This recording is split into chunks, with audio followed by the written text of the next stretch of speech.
Scandale présidentiel 2020 en Côte d'Ivoire, voici ce dont le régime Ouattara veut accuser Amontano et Mabry Touakese. Plus de détails après le générique. Avant de commencer, abonnez-vous à la chaîne et activez la cloche de notification car cela va vous permettre de ne plus manquer les prochaines vidéos. Let's go!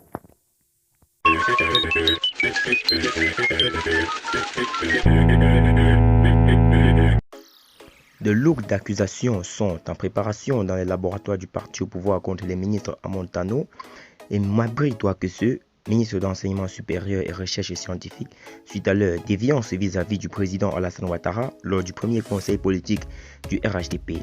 Le premier en boycottant la désignation d'Amadou Gon Coulibaly comme candidat du parti à l'élection présidentielle 2020 et le second en s'opposant ouvertement à sa désignation lors de ce conseil après la décision surprise du chef de l'État de ne pas se présenter à un troisième mandat en 2020. Selon une source extrême crédible, le ministre Amontano, qui vient officiellement d'annoncer sa démission du gouvernement ce 19 mars 2020, sera bientôt accusé de malversation dans l'attribution des passeports diplomatiques à ses proches alors que ceux-ci n'y ont pas droit. Le plan ourdi par le régime est de le contraindre à renoncer à ses ambitions présidentielles de 2020 et de l'obliger à soutenir la candidature de Gon Coulibaly.